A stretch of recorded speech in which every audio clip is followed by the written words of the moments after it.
Yeah. Hello, everyone. Welcome to our presentation on Flowers That Bloomed in Fire, a queer theorization of care in relationships. I'm Andy Silvera from the Goa Institute of Management, and I'm Roshan Roy, an independent scholar from Goa, India. And today we're going to speak about how we try to think about care in our relationship using an autoethnographic method. So, in order for us to exist in patriarchal societies, capitalist workplaces, and oppressive medical systems, which concentrate on normativity, productivity, and functionality, it is very important for us to think about care in non medical, non capitalist, non patriarchal language. Because as queer persons or persons from a marginalized class, caste, religion, race, and gender, we are already a threat to the patriarchy, to capitalism, and to medical systems, right? Which is why the patriarchal society alienates and oppresses non-normative notions of love and families.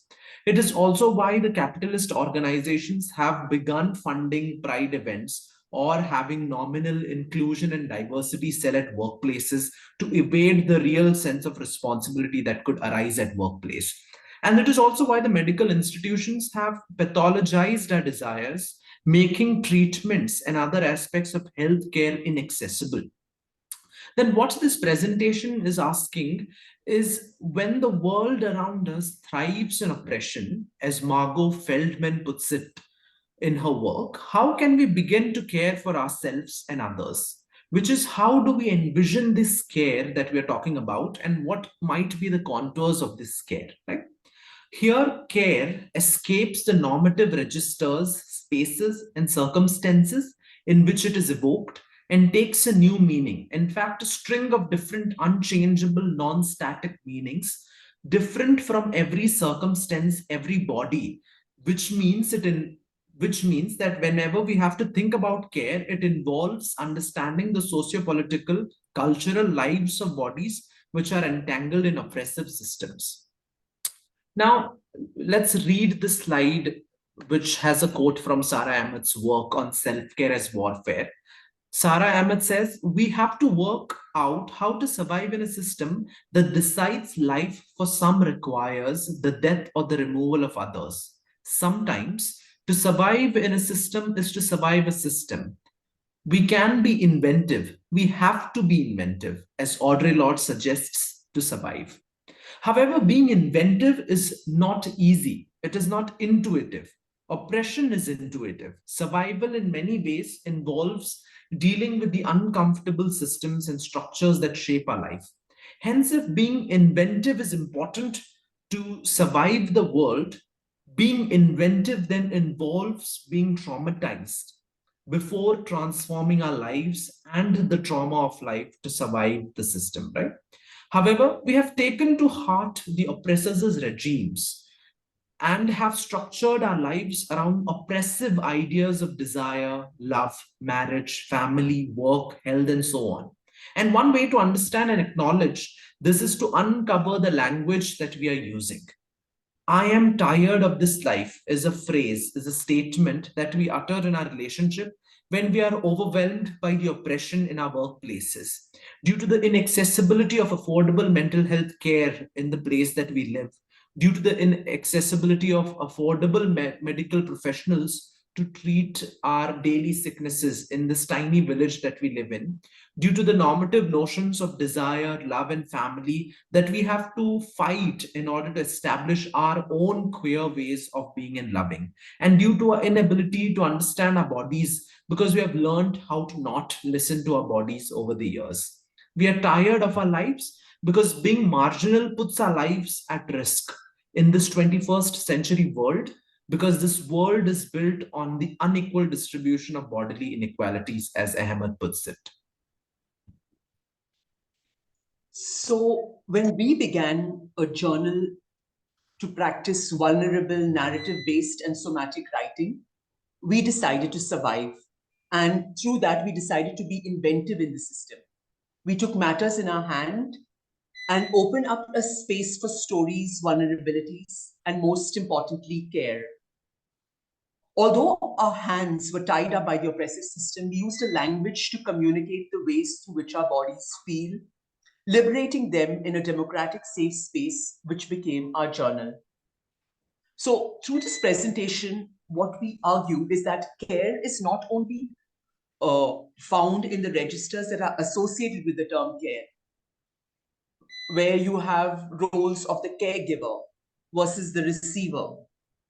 We argue that care is essentially a practice which involves a system which is in itself with its own ethical dilemmas. However, most importantly, care is a response to oppression. It is anti-oppression, an antonym to the effect of the traumas or and affects of oppression, a balm to the wounds of oppression, a warm hug when our bodies are tired. It is anti-oppression because caring for each other, especially in times of sickness, structural oppression, and amidst patriarchal values and capitalist motives to accumulate wealth, is democratic. It marks freedom from the structures that corrode our insides. It becomes anti-oppressive because it is built on the pedagogy of kindness, a term which we borrow from Sumana Roy. And we ask, how does one educate others in kindness? And how does one educate oneself in kindness? Sumana Roy poses these questions in her work. And in order for care to be liberatory and democratic, it ought to be laced with kindness, not a theoretical notion of kindness, but kindness which involves an understanding of the other. It involves an understanding of the kind of people that we work with, we cohabit with as scholars, as partners, as colleagues. Sumana says our insistence on a fault-finding, path-seeking system has taught us to use and abuse our skills, but has stagnated our imagination, our perspectives. It has closed our minds to the trauma that bodies have inflicted and continue to inflict on others. And as we read this quote where she mentions, I wait for a return to a pedagogy of kindness, a voltaic imagination enriched by politics. For what else is politics if not a discourse of hope?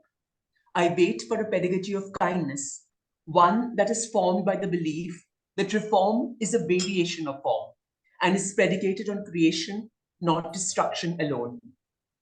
And like Roy, through this presentation, we propose that care, in order to be anti-oppressive, is built on kind imagination, rather than a cutthroat office environment where we have to team up in order to climb a ladder that is life. Care is political for us because it has been our hope, and it continues to give us hope towards surviving within the system. Right. And sort of breaking off from there and keeping these ideas of kindness and care in mind, I wanted to share how we began with the journal, how we sort of began working on the journal. And that came up when I was diagnosed with a few mental health issues. And I had started seeking therapy at that time. All of these notions were very sort of novel for me. And my therapist, I realized now that did not talk about whatever I was reading online about my disorder. I was doing a lot of reading on what it meant to be, what it meant to have a borderline personality disorder. But whatever I would read and think that I would sort of discuss with my therapist, we wouldn't end up discussing that literature, but we would talk about myself.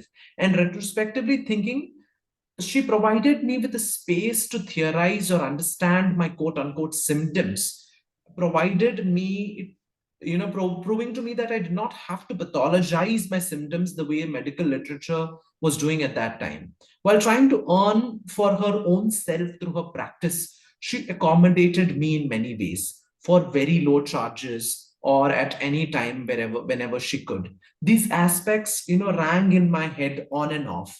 Does her way of therapizing her clients, which is by charging less from queer folks or folks of color or folks who are struggling in their daily lives, or by not emphasizing on the universal symptoms, Is she resisting or rupturing the normative forces that oppress certain voices or which pathologize voices and bodies? And sort of, and whenever we would have these conversations, she introduced me to journaling at that point. If you can see on the screen, this is a screenshot of the first page of the journal. In that moment, I had just put up a title for it and I had put up an instruction and all of that. This is just for you to get a sense of it. And once she introduced me to journaling, she said, just write.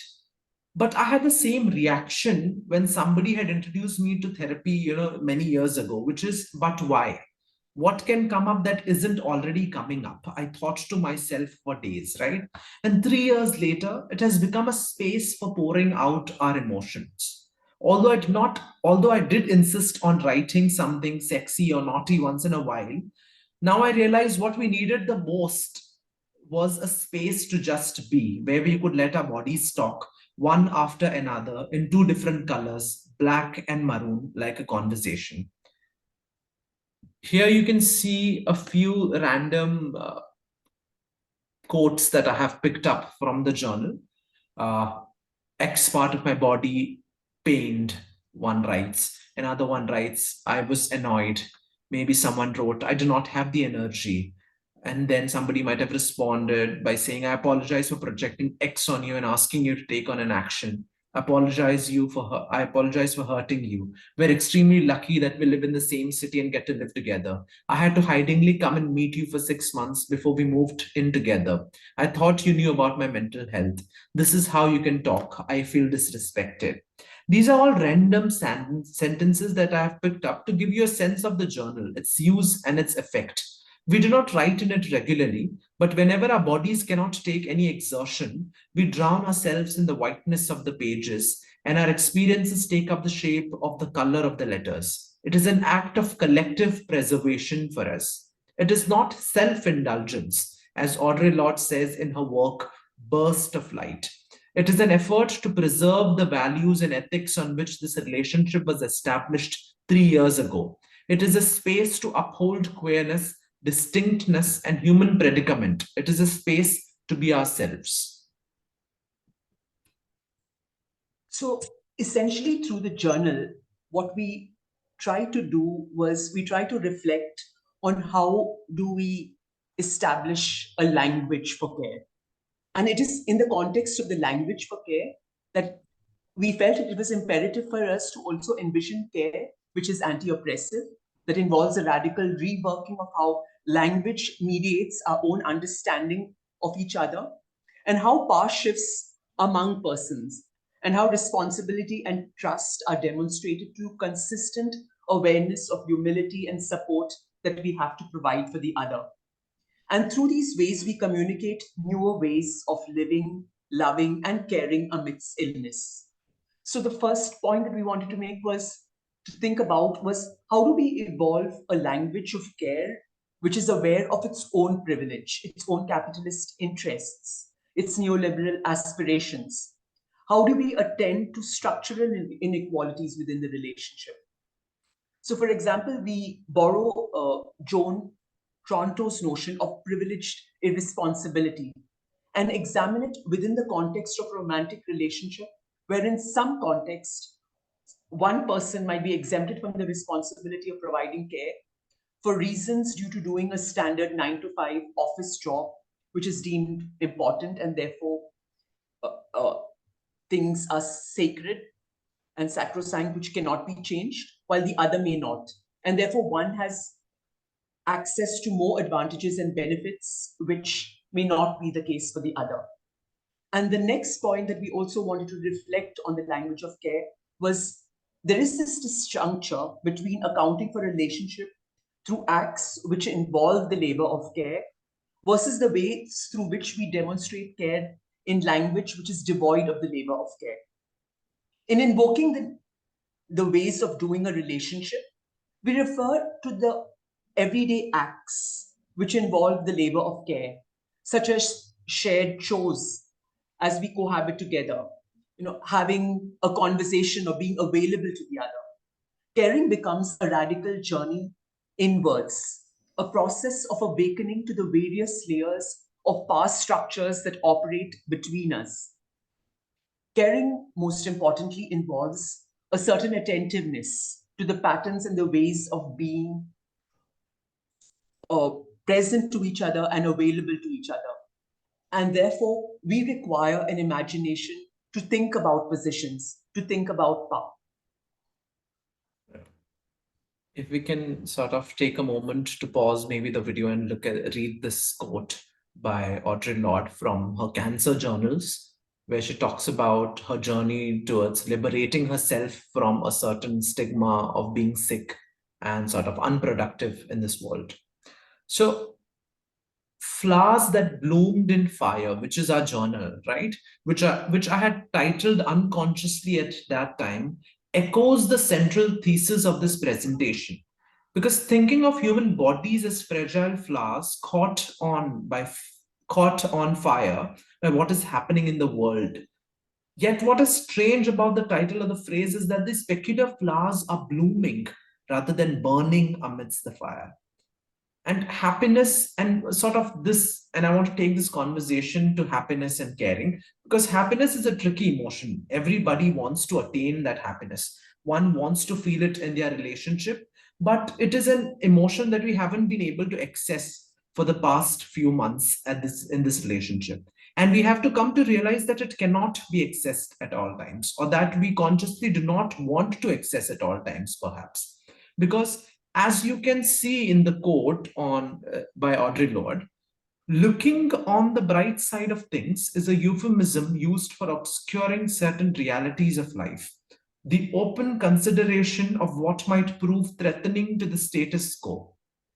So even when one of us wants to preserve peace or happiness by not addressing a wound caused in the relationship, we are overlooking our bodies like any other institution that we have talked about, say a capitalistic corporate space or a medical institution, because addressing a wound ruptures the status quo, the happiness that we all wish to experience. Hence, caring becomes utterly political because it involves looking at the wounds, the unpleasant, addressing the unpleasant, and engaging with bodies at a collective level.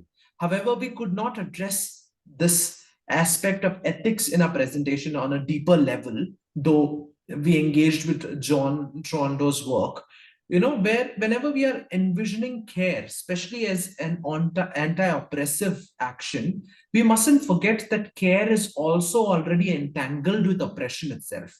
Our newer ways of living and loving also should invite us to consider newer ways of framing the ethics of care.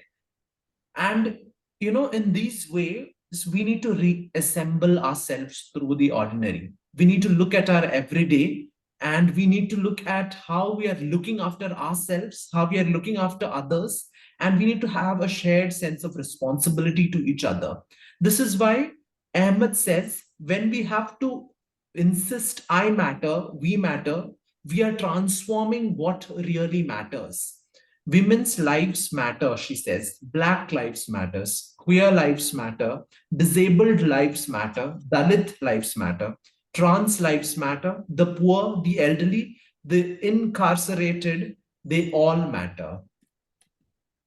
With that, we are going to end the presentation. Thank you. Thank you. If you have any doubts or if you want to get in touch with us, you may get in touch with us using the Gmail addresses over here.